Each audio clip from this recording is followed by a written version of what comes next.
Well, it is indeed a very good morning, all the way live from Gaborone right here in Botswana. This is a day after people have gone to the polls to cast their votes, and we now await the results. It has been a topic of the town, really, who would take this position this time around in these elections. We're looking at a situation where the BDP has faced its biggest seismic, perhaps attack on its voters from like more than 50 years ago, the time of independence from the British colonialism in 1966, mainly because the Khama brothers, Ian Khama and his brother, literally defected from the BDP and went to form their own party, and also having joined hands with the UDC, forming a coalition there with two smaller other parties that have also been participating in this election. Now, what makes it very crucial and perhaps the biggest challenge to the BDP is the fact that, according to the Botswana constitution, the party that reaches 29 seats in parliament first is the party that is declared the winner and therefore gets to choose the president. In previous years, when the traditional BDP was deemed or regarded as the party of the people, they never used to worry, particularly after election. There would be celebrations already going on, in different cities, in different villages, fully knowing that the BDP has actually won the election. This time around it's a bit different, making a comparison to what we saw in 2014 in the elections, where the BDP also suffered a loss in their camp, not even garnering more than 50%. In fact, they dipped from the 50%. This year, though, according to opinion polls, that is Afrobarometer to be more specific, they say that BDP is most likely going to get about 44%.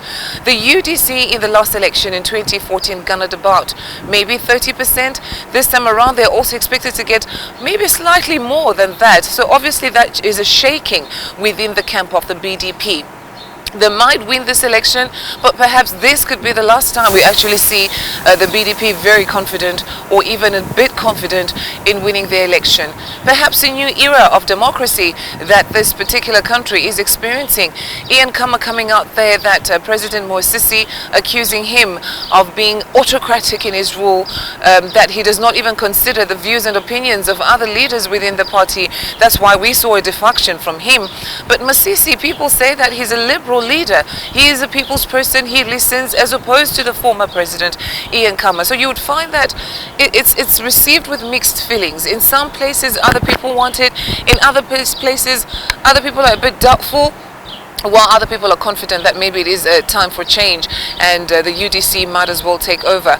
But within the UDC camp itself, a coalition backed by Ian Khama and even two other smaller parties, would that actually be maybe a good idea to run the country?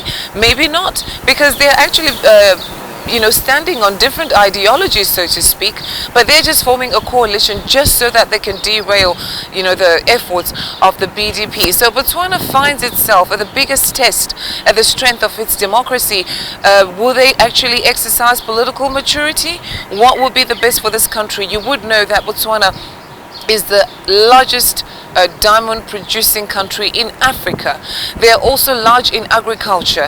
They are looking at diversifying their ways of actually boosting their economy. It is a country that has also largely been accused of salary inequality, in terms of job employment and how people get paid here.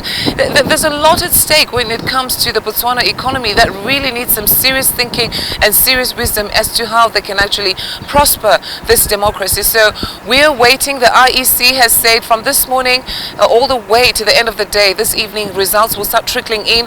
Results are expected to be finalized by late this evening. So hoping that will happen, we will be able to give you all the latest counts as they come out in the different constituencies. Also, just quickly before I wrap up there, in the constituency where Ian Khama is actually based in Sorowe used to be the one that will give, a definite 18 seats in parliament. And that was, literally a definite win for the BDP. Now that Sorowe and the people of Sorowe are very, very loyal to their leader, Ian Khama, what will be the outcome this time around? Are we going to see any BDP votes coming up from Sorowe? And if so, how much? And if not, if Sorowe then backs the UDC as the coalition, will that first 18 seats that actually determines the winning party go to the opposition UDC this time around? Oh well, we'll be here to let you know what happens, as we'll be at the results center the whole day giving you the update. But so far that's what it stands at. It's a very calm morning in Botswana. Temperatures are really rising to about 40 degrees Celsius in the day, but as it is, we will be able to see how things unfold in this particular calm, democratic country. Back to you in studio.